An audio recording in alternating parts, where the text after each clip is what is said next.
Hey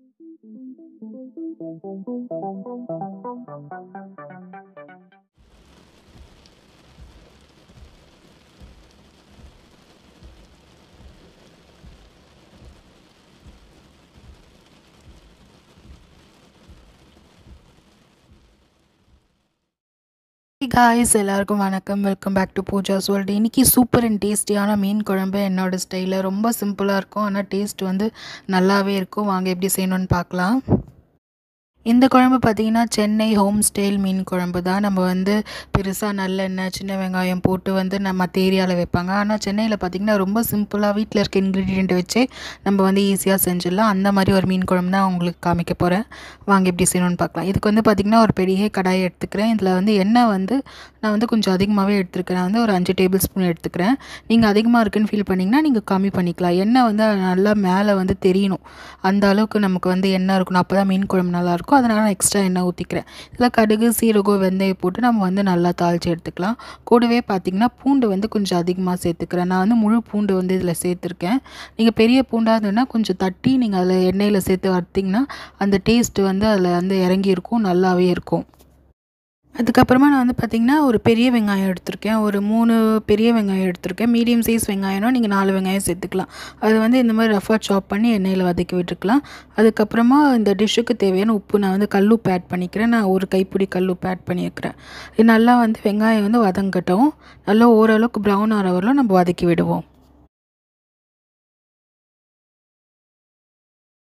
வெங்காயம் வதங்கினோடனே பார்த்திங்கன்னா நான் வந்து கருவேப்பிலை ஆட் பண்ணிக்கிறேன். ஒரு கொத்து கருவேப்பிலை ஆட் பண்ணி அதையுமே இந்த எண்ணெயிலே நல்லா வதக்கி விடுங்க. அதுக்கப்புறமா தக்காளி வந்து ஒரு 4 நாட்டு தக்காளி எடுத்திருக்கேன். நல்லா பழுத்த நாட்டு தக்காளி. அதை வந்து நம்ம இந்த மாதிரி சாப் பண்ணி இதில் ஆட் பண்ணிக்கலாம். வெங்காயத்தோடு நல்லா வதக்க விடுங்க. வெங்காயமும் தக்காளியும் பார்த்திங்கன்னா நல்லா மர்ஜ் ஆகி நல்லா வதங்கணும். அந்த அளவுக்கு நம்ம வதக்கி விடலாம். அதனால தட்டு போட்டு மூடி நல்லா குழைய நம்ம வதக்கி எடுத்துப்போம். இந்த மாதிரி பார்த்திங்கன்னா தக்காளி வெங்காயம் நல்லா மர்ஜ் ஆகிருக்கும். இந்த டைமில் வந்து நான் குழம்பு மிளகாத்தூள் வந்து ஆட் பண்ணிக்கிறேன். நான் வந்து பார்த்திங்கன்னா ஒரு 4 டேபிள் ஸ்பூன் வந்து குழம்பு மிளகாத்தூள் வந்து ஆட் பண்ணிக்கிறேன். எனக்கு வந்து கொஞ்சம் காரமாக இருந்தால் பிடிக்கும். அதனால் 4 டேபிள் ஸ்பூன். அப்படி நீங்கள் காரம் கம்மியாக சாப்பிடுவீங்கன்னு நினச்சிங்கன்னா நீங்கள் வந்து ஒரு 3 டேபிள் ஸ்பூன் ஆட் பண்ணிக்கலாம்.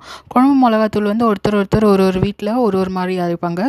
உங்கள் ஸ்பைஸ் லெவலுக்கு ஏற்ற மாதிரி நீங்கள் ஆட் பண்ணிக்கோங்க. அப்படி சப்போஸ் குழம்பு மிளகாத்தூள் இல்லைன்னா ஒரு 3 டேபிள் ஸ்பூன் வெறும் மிளகாத்தூள் ஆட் பண்ணிவிட்டு கூடவே ஒரு 2 டேபிள் ஸ்பூன் வந்து நீங்கள் தனியாத்தூள் ஆட் பண்ணிங்கன்னா நல்லாயிருக்கும். மசாலா பச்சை வாசனை போடுறதுக்காக நல்லா கொதிக்கணும். அதுக்காக வந்து பார்த்திங்கன்னா நான் ஒரு 3 to 4 டேபிள் ஸ்பூன் தண்ணியை ஊற்றிக்கிறேன். அதுக்கப்புறமா ஒரு லெமன் சைஸ் புளி வந்து கரைச்சி வச்சுருக்கேன். அதையுமே இது கூட ஆட் பண்ணி நல்லா கொதிக்க விடுவோம். நல்லா பச்சை வாசனை போய் நல்லா திக்கான கன்சிஸ்டன்சியில் வரணும். அது வரலாம் நம்ம கொதிக்க விடலாம். 7 to 8 நிமிஷம் போல் நல்லா கொதிச்சுது. ஹை ஃப்ளேமில் வச்சு கொதிக்க விட இப்போ பார்த்திங்கன்னா தெரியும் நல்லா எண்ணெய்லாம் திரிஞ்சு வந்திருக்கும். நான் வந்து பார்த்திங்கன்னா ஓரளவுக்கு திக்காகவே எடுத்திருக்கேன். ஏன்னா நீங்கள் மீன் போட்டிங்கன்னா கொஞ்சம் தண்ணி விடுன்றதுனால அந்த கன்சிஸ்டன்சிக்கு ஏற்ற மாதிரி நீங்கள் திக்னஸாகவே நல்லா கொதிக்க விட்டுக்கோங்க. நான் ஆல்ரெடி பார்த்திங்கன்னா வாஷ் பண்ணி வச்சுருக்கேன். மஞ்சத்தூள் கல்லுப்பு சேர்த்து நல்லா வாஷ் பண்ணி வச்சுருக்கேன். மீனை வந்து இதில் ஆட் பண்ணிக்கலாம். இந்த மீன் பார்த்திங்களா கடல் மீன் வந்து கிடையாது. ஏரி மீனோ ஆற்று மீனோ தான்.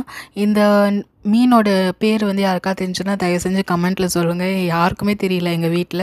ஆனால் டேஸ்ட்டு வந்து நல்லாவே இருந்தது. எந்த டிஃப்ரென்ஸுமே தெரியல. இது இந்த ஆற்று மீனோ இல்லை ஏரி மீனுன்றதெல்லாம் நமக்கு அந்த சேறு ஸ்மெல் வரும்னு சொல்லுவாங்க. நம்ம அதெல்லாம் வராமல் இருக்க நல்லா மஞ்சத்தூளோ கல்லுப்பு சேர்த்து இந்த மாதிரி வாஷ் பண்ணிட்டிங்கன்னா எந்த ஸ்மெல்லுமே வரல. நம்ம கடல் மீன் சாப்பிட்ற மாதிரி தான் இருந்தது. சூப்பராக இருந்தது. இந்த மீனோட நேம் வந்து யாருக்கா தெரிஞ்சதுல தயவு செஞ்சு கமெண்ட் பண்ணுங்கள். மீனெல்லாம் ஆட் பண்ணிவிட்டு நம்ம ரொம்ப கரண்டி வச்சு இது பண்ண வேணாம், உடஞ்சிடும். அது மாதிரி மீன் வந்து போட்டதுக்கப்புறம் சீக்கிரமாகவே நம்ம எடுத்துடணும். ரொம்ப 5 நிமிஷம் மேலே வேக வைக்கக்கூடாது. அதனால நான் வந்து பார்த்திங்கன்னா ஒரு 4 நிமிஷம் போல் கொதிக்க விடலான்னு சொல்லிவிட்டு தட்டு போட்டு மூடி ஒரு 4 நிமிஷம் கொதிக்க வச்சுக்கிறேன். 4 நிமிஷம் கழித்து பார்த்திங்கன்னா நல்லா எண்ணெய் பிரிஞ்சு வந்து சூப்பரான மீன் குழம்பு வந்து ரெடி ஆகிடுச்சு. இது வாய்ஸ் ஓவர் கொடுக்கும்போதே பார்த்திங்கன்னா எனக்கு வந்து நாக்கு வந்து ஊறுது. ஆக்சுவலாக நான் இது வந்து சண்டே செஞ்சது. உங்களுக்கு வந்து டியூஸ்டே மார்னிங் வரும்னு நினைக்கிறேன். சூப்பரான இருந்தது. இந்த மீன் குழம்பு ரெசிபி வந்து ரொம்ப சிம்பிள். நம்ம வீட்லேயே செஞ்சிடலாம். கண்டிப்பாக உங்களுக்கு எல்லாருக்கும் பிடிச்சிருக்கும்னு நினைக்கிறேன். பிடிச்சிருந்தா like share and subscribe to Pooja's world. பார்த்திங்கன்னா நான் ஃபிஷ் ஃப்ரையும் செஞ்சுருந்தேன். அதோட வீடியோவும் நான் வந்து டிஸ்கிரிப்ஷனில் வைக்கிறேன். மறக்காமல் செக் பண்ணி பாருங்கள்.